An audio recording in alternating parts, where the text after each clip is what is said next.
You know, I'm with Ann Krause, and Ann, thank you so much for meeting us down here at this little house, and you're going to tell us a little bit about the house, the name behind it, the history behind it, I hope, and all that sort of stuff. But first and foremost, tell me a little bit about what you actually do downtown. Well, we are creating one of the world's great public places right here at Hemisfair. San Antonio hosted the World's Fair in 1968, brought over 6 million people to our city, and when the fair doors closed in October of 1968, there was no plan about what to do with the space. And so unfortunately, it fell into decades of neglect. But I'm very pleased to tell you that we are now executing a plan to create it, recreate it, if you will, into the Central Park of San Antonio. It's going to be a 40-acre urban parks district where people can work, live, and play. Okay. And so you said we. Who is we? So City Council stood up the Hemisfair Park Area Redevelopment Corporation in 2011. Andres Andujar is the CEO. And in 2013, it became very apparent to him that municipal bond funds alone were insufficient to execute a world-class vision. So he hired me to set up a separate 501c3. It's charitable, and it's the Hemisfair Conservancy. And our team's only job is to raise philanthropic and federal funding to augment the city funding so that we can truly create a world-class place in the heart of San Antonio. Well, Ann, you know, we're on the porch here of a beautiful home, and tell me a little bit about this home, if you'd be so kind. This is my favorite historic structure here at Hemisfair because of the people that are connected to it. It is the Longini Herman House. It was built in 1892-93, and Mr. Longini then sold the house to Mr. Herman, William Herman, who was married to Augusta Herman. And they were the grandparents of my favorite donor, Ron Herman. Ron Herman, we love Yay, Ron's such a wonderful man, a prince of a guy. And one of the benefits of my work here is that I get to meet wonderful people like you and Ron and many others in the community. And so Ron has fond memories of being with his grandparents and his aunts and uncles and cousins in this house. He remembers Christmas and Easter here.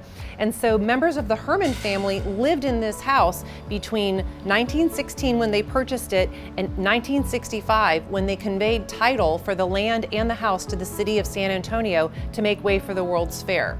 It was used as a Filipino restaurant from April to October of 1968. And then when the fair was over, it pretty much got boarded up, and it was really sad. And when I came to the Hemisfair team in 2014, we had feral cat colonies and squatters living in it. And this is a Victorian eclectic masterpiece, and we want to bring it back to life. You told me about the outside of the house and how you work that. What about the inside? Well, the inside was once as glorious as the outside is today. And back when William and Augusta Herman were living in the house, William hired German painters to come and do paintings on the walls. And before they conveyed title to the city, they came and rolled those paintings up, and Ron had them for a very long time. Unfortunately, the inside is not so beautiful today, but we're working on that, one room at a time, because we want to demonstrate proof of concept to other funders. So the Herman family, Ron leading the charge on this, have pooled some philanthropic gifts together so we can bring the front parlor back to life. And then we can walk people through this space and they can see what philanthropic investment can do to bring this home back to life once again. This is just one home, I think, of several others. How many homes do you have that you're really going to be working, you know, in this small group of beautiful, beautiful properties? We have 21 historic structures that were saved from the wrecking ball, and some of them are farther along on their journey than the Longini Herman House. So in Yanaguana Garden, just south of here, we have businesses operating out of these rehabilitated homes. We have Dough Pizzeria, Commonwealth Coffee House, there's a Bombay Bicycle Club location coming in, we have the Paleteria, Kunstler Brew House. So lots of exciting businesses operating out of them. So what we do is we take a stabilized home on the exterior. We had enough bond funding from the city to arrest the neglect on the exterior, but that's where the city funds ran out. So we focus philanthropic efforts on one house at a time, and we bring it up to code. And then what we do is we publish a request for interest. And we try to get a small, locally owned business to come operate out of the house and serve park visitors. Fantastic. So Ann, really kind of what you're telling me is we have obviously Southtown in the King William area, and then you have the Pearl a little bit to the north. So you're really going to be more of the central focus of the heart of our city, correct?